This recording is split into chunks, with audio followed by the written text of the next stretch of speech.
Bienvenido una vez más a estas clases que estamos haciendo para poder aprender cómo calcular el dominio de una función.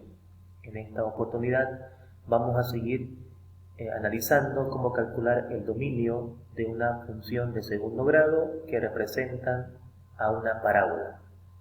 Sin más preámbulos, pasemos entonces a ver qué es lo que nos depara el siguiente video. Ok, nuestras clases, como siempre, son para aprender a calcular el dominio de funciones. En este caso, voy a presentarte el siguiente ejercicio. Hallar el dominio de la siguiente función. F de x igual a menos x al cuadrado más 1. Veamos entonces la solución del problema. Sabemos de que y es igual a menos x al cuadrado más 1.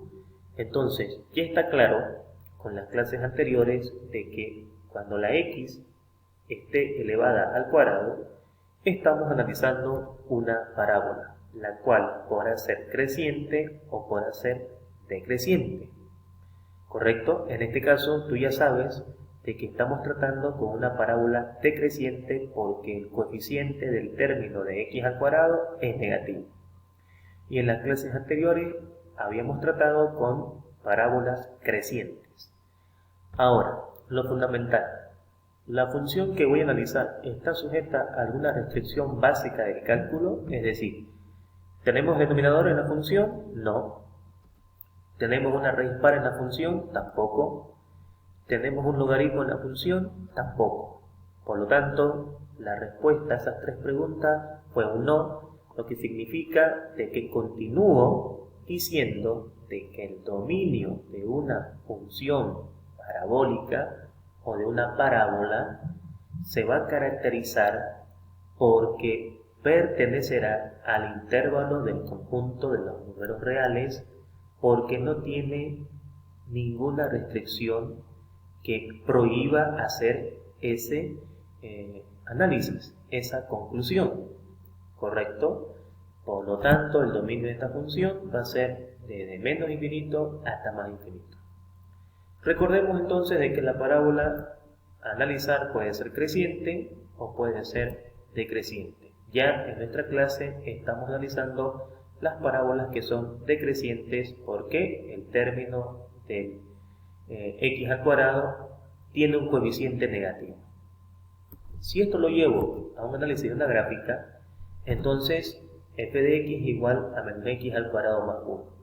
Continúo insistiendo en esta clase para que no te olvides que cuando una parábola está representada por el término cuadrático y una constante, eso significa que la parábola se va a seguir moviendo sobre el eje y, solo que ahora va a ser decreciente. Es decir, este 1 significa de que partiendo del origen se ha movido un punto hacia arriba, el vértice de la parábola, pero ahora esta parábola no va a crecer hacia el eje y positivo, sino que va a crecer hacia el eje y negativo. Entonces, vemos la característica. Es una parábola, la x está elevado al cuadrado, su coeficiente es negativo, por tanto va a ser decreciente. El vértice de la parábola va a ser 0,1, porque ya dijimos de que este tipo de parábolas se va a trasladar, se va a mover sobre el eje y. Por lo tanto, no tendrá valor para x, pero sí tendrá valor para y. Y como la constante es positiva, va a existir un punto de intersección en el eje x, es decir, la gráfica va a cortar tanto al eje y como al eje x. Y claro, si aplicamos la lógica, te invito ahorita a que te imagines un plano cartesiano, el origen, sube un punto hacia arriba, marca ese punto y de ahí traza una parábola hacia abajo. ¿No es obvio de que esa parábola va a cortar al eje x?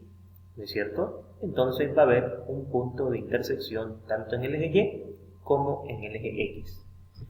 Veamos la tabla de valores. Entonces voy a evaluar la función cuando x sea 1. Entonces aquí reemplazo el valor de 1, 1 al cuadrado 1, menos 1 más 1 es 0.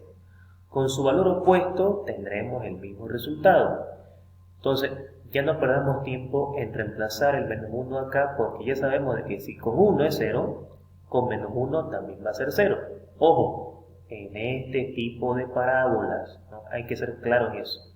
Entonces, cuando vale 2 y volvemos en 2, cuando yo obtenga el resultado en 2, automáticamente obtendré el resultado de menos 2.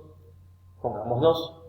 2 al cuadrado es 4, menos 4 más 1 es menos 3. Cuando x vale 2, y vale menos 3. Por tanto, cuando x sea menos 2, y también va a ser menos 3.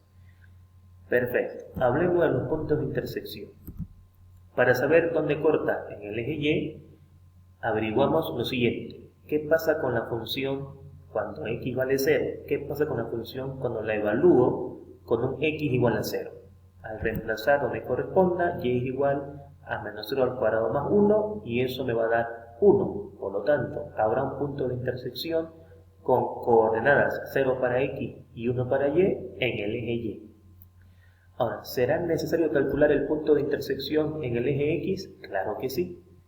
¿Y eso quién te lo confirma? Pues te lo confirma la constante y el signo del coeficiente del término cuadrado. Entonces, menos x al cuadrado más 1 es igual a 0, porque estamos evaluando ahora la función en el caso de que y sea 0. Al despejar la variable x, este que está con más va a pasar con menos, me va a quedar menos x al cuadrado igual a menos 1. Voy a multiplicar por menos 1 y entonces me va a quedar x al cuadrado igual a 1. Ese cuadrado va a pasar con la raíz cuadrada de más menos 1 y entonces al sacar la raíz cuadrada de 1 quedaremos que las raíces de esta expresión son 1 positivo y 1 negativo. Por lo tanto, esto me está diciendo de que la parábola va a cortar al eje X en los puntos 1,0 y menos 1,0. Con toda esta información ya estoy en condiciones de presentarte la gráfica. Ahí está la gráfica. Entonces ya plasmamos la información obtenida en la gráfica. El vértice va a estar en el punto 0,1 porque este tipo de parábolas se va a mover, se va a trasladar sobre la línea del eje y en este caso el vértice está en 0 para x y 1 para y entonces ahora la gráfica es hacia abajo, decreciente, porque este coeficiente es negativo. Entonces encontremos los datos aquí en la gráfica para poder efectuar el ejercicio. Ya sabemos de que hay un punto de intersección en el eje X, en realidad 2, que son 1,0, aquí está, 1,0 y menos 1,0, menos 1,0. También sabemos de que cuando x vale 2, y vale menos 3, cuando x vale 2, y vale menos 3, marco ese punto, y cuando vale menos 2, también y vale menos 3, cuando x vale menos 2, también y vale menos 3. Uniendo todos esos puntos, tengo la parábola y luego lo que hago es proyectar hacia abajo y proyectar hacia abajo. Si quiero saber exactamente dónde va a seguir la parábola, le sigo dando valores a x, tanto por el lado positivo como por el lado negativo, ya que tengo autorizado a hacer eso porque el dominio es todos los reales. Te recuerdo de que gráficamente el dominio es la sombra proyectada por la gráfica en el eje X. Así que esta parábola va a sombrear desde menos infinito, ¿no? Va a ir sombreando desde menos infinito. Aquí va a seguir sombreando esta parte y toda esta parte va a estar sombreada por esta línea que va a ir creciendo a medida que le dé valores a X. Y esta línea va a ir creciendo a medida que le dé valores negativos a la x. Y es por eso que decimos que el dominio de esta función está formado por el conjunto de los números reales. Bien, damas y caballeros, como siempre, agradecerte por tu valiosa atención y que tengas un excelente día.